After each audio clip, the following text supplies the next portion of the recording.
और अगर सरकारों को ये सब क्लासिफिकेशन करना होगा तो पहले उन्हें इम्प्लीकेशन डाटा कलेक्ट करने के लिए उनको जाति की जनगणना करनी पड़ेगी। और मैं तो कहता हूँ कि कर लीजिए। आप तो कह रहे हैं कि भाई जिनको नहीं मिला उनको मिल जाए, पहले पता तो लगे कि इस जाति की जनसंख्या कितनी है। जो लोग कहते हैं इस जाति को ज़्यादा मिल गया, अगर आप देखेंगे जब ये जाति की जनगणना के आंकड़े जारी होंगे तो पता चलेगा जिसकी उतनी जनसंख्या है अभी उसको भी उतना नहीं मिला है।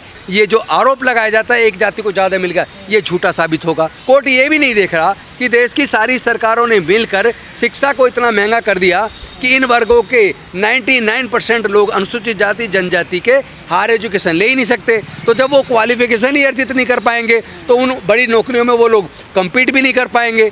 तो क्वालिफिकेशन उनके पास आएगी कहाँ से जब उनसे पढ़ाई आपने शिक्षा को महंगा करके सरकारों ने पढ़ाई को छीन लिया है। ये जजमेंट भी छलावा है और सरकार के सारे ये निर्णय छलावे हैं। सरकार जानबूझ के एक साजिश के तहत, मैं अपने पूरे दलित पिछड़े आदिवासी समाज से हाथ जोड़कर निवेदन करना चाहता हूँ, ये हमारे बीच में झगड़ा करवाने की साजिश है। आप लोग आपस में प्यार मोहब्बत बनाए रखिए। रिजर्वेशन किस वजह से मिला पूना पैक्ट के माध्यम से, लेकिन उसका जो असली आधार था वो जो होमोजीनियस सोसाइटी थी, यानी जाति की वजह से जो उनको हर चीज़ से वंचित रखा, प्रताड़ना की गई। और आज भी ऐसे एग्जाम्पल मैं आपको हज़ारों दे सकता हूँ जिसमें आज भी हमारे समाज के लोगों को घोड़ी पे चढ़ने पे उनके ऊपर हमला कर दिया जाता है, मूंछ रखने पर हत्या कर दी जाती है, बच्चे को पानी का घड़ा छू लेने पर हत्या कर दी जाती है। तो लेटेस्ट की घटनाएं 3-4। एक और बड़ा एग्जाम्पल मैं आपको देना चाहता हूँ। एक IAS ऑफिसर हैं जो आजकल यूपी के अंदर कलेक्टर हैं, लेकिन अब से 3 साल पहले करीब वो IAS बने तो जनरल में उनका नंबर आया, 22 रैंक आई उनकी। लेकिन उससे पहले उनका जो रैंक था वो IPS में थे। वो बेसिकली राजस्थान से हरियाणा और राजस्थान के बॉर्डर पर उनका गांव है। उनकी पत्नी IFS ऑफिसर है। जब उन दोनों की शादी हुई तो उनके गांव के लोगों ने कहा बेशक आप IPS बन गए हो लेकिन आपकी बारात घोड़ी पे नहीं निकलने दी जाएगी। चूँकि वो IPS थे, उन्होंने अपने सीनियर अधिकारियों को कहा, पूरे गाँव को छावनी में तब्दील किया गया। तब कहीं जाकर एक IPS लड़का और एक IFS लड़की की शादी बारात घोड़ी पे छावनी बनाकर गांव को निकली। इसका मतलब ये हुआ कि आज भी चाहे कोई किसी भी पोस्ट पर चला जाए वो जाति उसका पीछा नहीं छोड़ती है। जाति असली उत्पीड़न का कारण है और जाति वंचित करने का कारण है। लेकिन ये जो माननीय सर्वोच्च न्यायालय ने कहा कि ये होमोजीनियस नहीं है बल्कि उन्होंने कहा ये हेटेरोजीनियस है, यानी कि एक तरह से पूरी व्यवस्था जो डॉक्टर बाबा साहेब अम्बेडकर जी ने या हमारे संविधान निर्माताओं ने जो व्यवस्था बनाई थी, माननीय सर्वोच्च न्यायालय ने एक तरह से उस व्यवस्था को बदलने का एक प्रयास किया है। और मैं नहीं समझता कि ये कोई एप्लीकेशन ऑफ माइंड के साथ जजमेंट है। मुझे लगता है विदाउट एप्लीकेशन ऑफ माइंड ये जजमेंट है। लिहाजा इस जजमेंट से कोई हल निकलने वाला नहीं है। इसमें एक बात ज़रूर है कि कोर्ट ने ये ज़रूर कहा कि ये अगर कोई भी सरकार हमारे इस फैसले के आधार पर अगर सब क्लासिफिकेशन करना चाहेगी तो हमारे रिव्यू में रहेगी, वो डिसीजन हमारे रिव्यू में रहेगा। सरकार को पहले बाकायदा जाति जनगणना करनी पड़ेगी। यानी उन्होंने जो शब्द इस्तेमाल किया है एम्पिरिकल डाटा कलेक्ट करना होगा सरकार को। एम्पिरिकल डाटा का मतलब है कि लोगों की किस जाति को कितना रिप्रेजेंटेशन मिला, उसकी आर्थिक स्थिति कैसी है, उसकी एजुकेशनल पॉलिसी स्थिति कैसी है, यानी वो सारा डाटा कलेक्ट करना होगा। इसका मतलब जो हम कुछ वर्षों से लगातार डिमांड कर रहे जाति जनगणना, सुप्रीम कोर्ट ने कहीं ना कहीं जाति जनगणना पे इस जजमेंट के माध्यम से मोहर लगाई है। और अगर सरकारों को ये सब क्लासिफिकेशन करना होगा तो पहले उन्हें इम्प्लीकेशन डाटा कलेक्ट करने के लिए उनको जाति की जनगणना करनी पड़ेगी। और मैं तो कहता हूँ कि कर लीजिए। आप तो कह रहे हैं कि भाई जिनको नहीं मिला उनको मिल जाए, पहले पता तो लगे कि इस जाति की जनसंख्या कितनी है। जो लोग कहते हैं इस जाति को ज़्यादा मिल गया, अगर आप देखेंगे जब ये जाति की जनगणना के आंकड़े जारी होंगे तो पता चलेगा जिसकी उतनी जनसंख्या है अभी उसको भी उतना नहीं मिला है। ये जो आरोप लगाया जाता है एक जाति को ज़्यादा मिल गया, ये झूठा साबित होगा। नंबर 2, ये जो नॉट फाउंड सुटेबल करके लोगों की वैकेंसीज को खाली रखते हैं और बाद में डी रिजर्व करके जनरल कैटेगरी को दे देते हैं। नंबर 3, आपने पूरे देश के अंदर ठेकेदारी प्रथा लागू कर दी है। तो जो ठेकेदारी प्रथा लागू हुई है तो लोगों को नौकरियां मिल कहाँ रही हैं, सब कुछ ठेके पे जा रहा है और ठेकेदार उनके तनख्वाह का भी आधा पैसे खा जाता है। तो वहाँ तो सरकारें भी चुप हैं और कोर्ट भी चुप हैं, कोर्ट भी न्याय नहीं दे रही है। कोर्ट ये भी नहीं देख रहा कि देश की सारी सरकारों ने मिलकर शिक्षा को इतना महंगा कर दिया कि इन वर्गों के 99% लोग अनुसूचित जाति जनजाति के हायर एजुकेशन ले ही नहीं सकते। तो जब वो क्वालिफिकेशन ही अर्जित नहीं कर पाएंगे तो उन बड़ी नौकरियों में वो लोग कम्पीट भी नहीं कर पाएंगे। तो क्वालिफिकेशन उनके पास आएगी कहाँ से, जब उनसे पढ़ाई आपने शिक्षा को महंगा करके सरकारों ने पढ़ाई को छीन लिया है और ठेकेदारी प्रथा लाके और देश के सारे सार्वजनिक उपक्रम की कंपनियों को बेचकर उन्होंने नौकरियों के रास्ते को भी बंद कर दिया है। इसका मतलब ये जजमेंट भी छलावा है और सरकार के सारे ये निर्णय छलावे हैं। सरकार जानबूझ के एक साजिश के तहत अनुसूचित जाति जनजाति के लोगों से नौकरियां भी छीन रही है, प्राइवेटाइज करके, ठेकेदारी प्रथा लागू करके और शिक्षा को महंगे करके उनसे पढ़ाई भी छीन रही है। तो आज मैं अपने पूरे दलित पिछड़े आदिवासी समाज से हाथ जोड़कर निवेदन करना चाहता हूं, ये हमारे बीच में झगड़ा करवाने की साजिश है। आप लोग आपस में प्यार मोहब्बत बनाए रखिए। और ये इसलिए भी चिढ़ रहे हैं क्योंकि पिछले कुछ लंबे समय से जो सारे हम लोग संगठन मिलके, सारे लोग मिलके हम जो कोशिश कर रहे हैं SC ST OBC में एकता है, और वो एकता कुछ आती भी दिखी है, जिसका रिजल्ट इस बार के लोकसभा के चुनाव में देखने में भी आया है। इस बात से कहीं ना कहीं घबराहट उन दलों के अंदर है जो लोग, जिनको लग रहा है कि वो चुनाव में हारने वाले हैं। इसलिए कई तरीके की साजिशें चल रही हैं।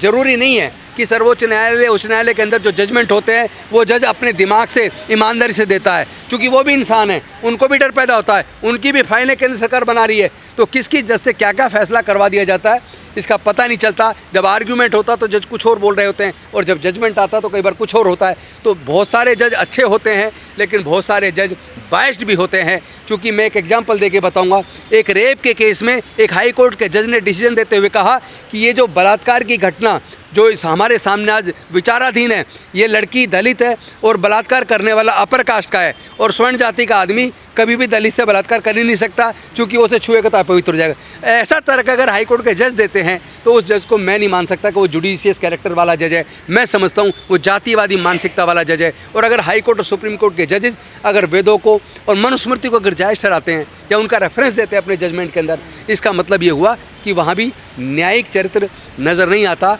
कुछ जज बहुत अच्छे हैं जो कानून से चलते हैं, जुडिशियल जजमेंट देते हैं, लेकिन कुछ जज ऐसे भी हैं पता नहीं किस दबाव में उनके जजमेंट में न्याय नज़र नहीं आता। तो मैं कहना चाहता हूँ पूरे दलित पिछड़े आदिवासियों से, ये हमें आपस में लड़ाने की साजिश है। आपस में नहीं लड़ना है, आपस में मिलजुल के रहना है और मांग ही करनी है सरकार से। तो आप मांग कीजिए कि हमारे पढ़ाई का खर्चा, हम जितना भी पढ़ना चाहें हायर एजुकेशन का, वो सरकारें उठाएं।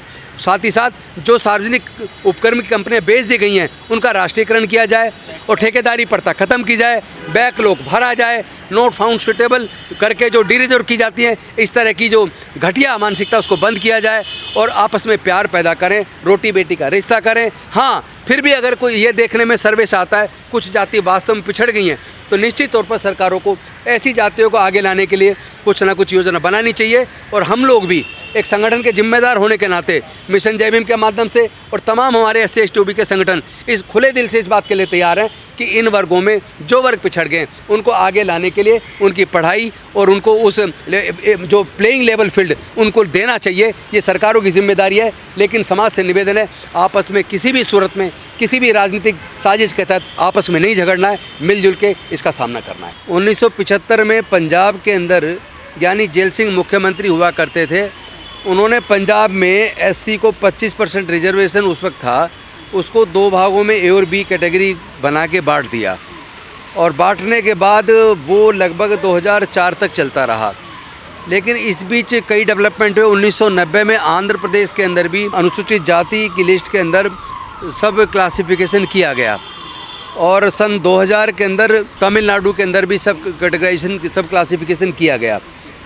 लेकिन आंध्र के सरकार के इस फैसले के बाद एक व्यक्ति कोर्ट गए, EV चिन्नैया के नाम से versus state of Andhra Pradesh के नाम से वो जजमेंट 2004 में माननीय सर्वोच्च न्यायालय से आया और उसमें 5 जजों की खंडपीठ ने ये डिसाइड किया कि ये फैसला सरकार का आर्टिकल 14 और आर्टिकल 15, 16 का उल्लंघन है।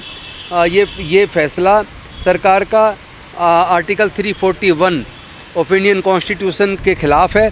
चूँकि ये जो लिस्ट है शेड्यूल्ड कास्ट वाली 341A के अंदर राष्ट्रपति जी उसको नोटिफिकेशन करते हैं और 341 क्लोज 2 के अंदर उसमें कहा गया है कि सरकार पार्लियामेंट के द्वारा जो पास होता है वही सूची को राष्ट्रपति 341 के अंदर उसको नोटिफिकेशन करते हैं। गैरकानूनी है, संविधान के ख़िलाफ़ है। और साथ ही साथ एक बात और कहा उन्होंने कि ये जो सोसाइटी है, क्लास है शेड्यूल्ड कास्ट, ये बेसिकली होमोजीनियस है। यानी इसका बैकग्राउंड में अगर जाएं ये जाति के आधार पर है कि इन अमुक अमुक जातियों के साथ जाति की वजह से अछूतपन और भेदभाव होता रहा है। और ये कोई अलग अलग जाति के साथ अलग अलग वजह नहीं है, बल्कि सबका कारण जाति की वजह से होने वाला उत्पीड़न और जाति की वजह से उनको जो शिक्षा से बाकी चीज़ों से वंचित रखा, जिसकी वजह से स्थिति आई। बहरहाल इस 2004 की जजमेंट के आने के बाद जो पंजाब की सरकार के फैसले को देखते हुए जो हरियाणा ने भी ये फैसला कर लिया था, वहाँ भी सब क्लासिफिकेशन किया गया।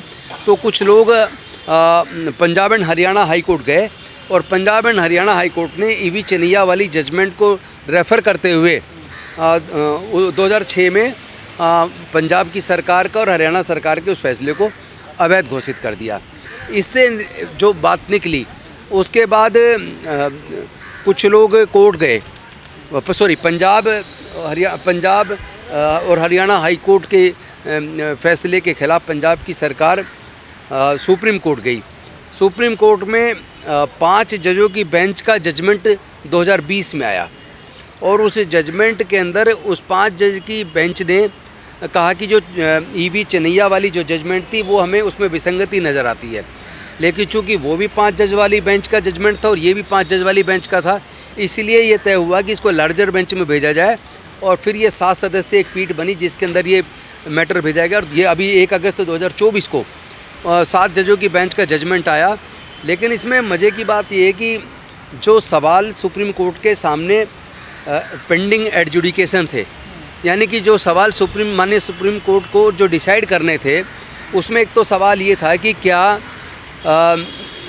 क्या सब क्लासिफिकेशन करना शेड्यूल्ड कास्ट की लिस्ट के अंदर, क्या ये आर्टिकल 15 और 16 का उल्लंघन है। उसमें उन्होंने कहा कि ये उल्लंघन नहीं है। दूसरा उन्होंने डिसाइड किया कि क्या ये 341 के अंदर जो प्रेसिडेंशियल पावर है, ये उसका सब क्लासिफिकेशन उसका उल्लंघन है। उसको भी सुप्रीम कोर्ट ने कहा कि इसका उल्लंघन नहीं है। और फिर ये था कि क्या सरकार ऐसा कर सकती है।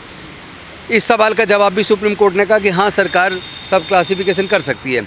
लेकिन एक ऐसा सवाल जो माननीय सर्वोच्च न्यायालय के सामने था ही नहीं, उसमें कहीं क्रीमी लेयर के ऊपर सवाल नहीं था कि सुप्रीम कोर्ट को क्रीमी लेयर पर डिसाइड करना पड़े। लेकिन माननीय सर्वोच्च न्यायालय ने क्रीमी लेयर के ऊपर भी अपनी तरफ से Indira Sahni versus union of India वाला एक जजमेंट को रेफ़र करते हुए, जो 9 जज बेंच की जजमेंट थी, उसको साइड करते हुए कहा कि शेड्यूल्ड कास्ट कैटेगरी के अंदर भी क्रीमी लेयर होना चाहिए। यानी कि ये जजमेंट कई बार ऐसा प्रतीत होता है कि ये बिना समाज की एक वस्तु स्थिति को जाने, चूँकि उसमें इस समाज को तो कहीं पार्टी बनाया नहीं, समाज को पार्टी बना के समाज को भी अपनी बात रखने का मौका मिलना चाहिए था। क्योंकि इसकी बैकग्राउंड में जाना ज़रूरी था कि आरक्षण आखिर आया कहाँ से। इसके बैकग्राउंड में अगर जाना हो तो हम देखते हैं कि 1919 में साउथ बोरो कमीशन भारत में आया, जिसमें डॉक्टर बाबा साहेब अम्बेडकर साउथ बोरो कमीशन से मिले और उन्होंने भारत के अछूतों की स्थिति के ऊपर, उनके हक अधिकार के ऊपर उनको मांग पत्र सौंपा। उसके बाद 1928-29 में साइमन कमीशन आया। साइमन कमीशन से डॉक्टर बाबा साहेब अम्बेडकर और सर छोटू राम और एक और थे मेरे चौरसिया जी, ये लोग साइमन कमीशन से मिले और उनको जाके कहा कि भाई इस देश में अनुसूचित जाति, जनजाति, पिछड़े वर्ग, ये तो अब का शब्द है।